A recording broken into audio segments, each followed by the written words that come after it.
우리 경제가 어려운 여건 속에서 오는 27일부터 50인 미만 영세 중소기업에 대한 중대재해처벌법 전면 시행을 앞두고 이들 기업의 폐업과 이로 인한 일자리 감소를 우려하는 절박한 목소리가 산업 현장 곳곳에서 제기되고 있습니다. 그간 80만여 개의 영세 중소기업들은 나름대로 법 적용을 대비해 왔지만 전문 인력과 재원 부족 등 열악한 사업 환경으로 아직 준비가 부족함을 호소하고 있습니다.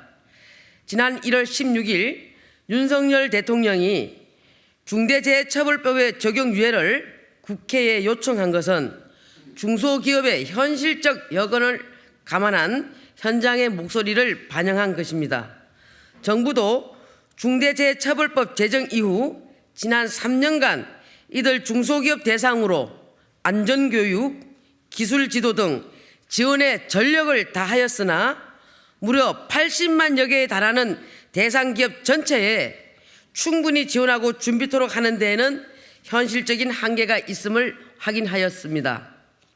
이에 따라 지난해 9월 7일 국민의힘은 영세 중소기업에 대한 법 적용을 2년간 유예하는 중대처벌법 개정안을 발의하였고 야당과 협의에 노력해 왔습니다.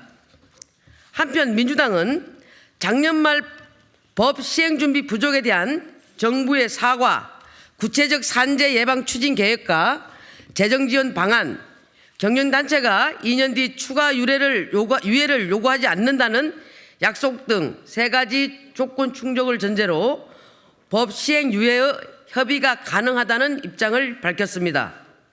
이에 정부는 현장의 상황이 다소 미흡한 측면이 있음을 인정하였고 지난 12월 27일 당정에서 중대재해 취약 분야 기업 지원 대책을 마련하여 현장에 실질적인 도움을 주는 방안을 발표하였으며 경제단체도 2년 추가 적용 유예 부여 이후 더 이상 유예를 요구하지 않겠다는 약속을 담은 성명을 발표하여 민주당의 3가지 조건을 충족했습니다.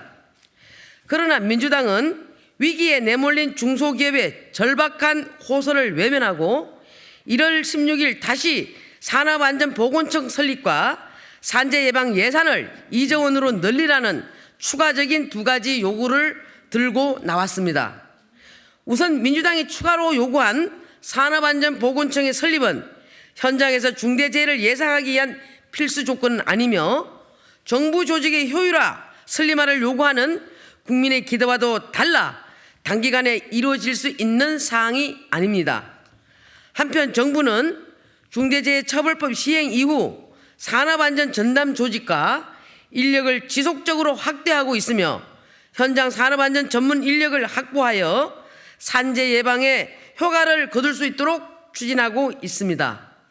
또한 24년도 정부 예산이 확정된 상황에서 민주당이 1조 2천 원의 산재 예방 사업 예산을 갑자기 2조 원으로 늘리라는 것은 무리한 요구입니다. 민주당에 촉구합니다. 민주당은 요구 조건이 해소되면 다시 무리한 요구 조건을 추가하여 입법을 지연시키는 행태를 즉각 중단하고 벼랑 끝에 내몰린 영세 중소기업의 절박한 호소에 귀를 기울여 신속히 입법이 이루어질 수 있도록 협조해 줄 것을 촉구합니다. 국민의힘 환경노동위원회 일동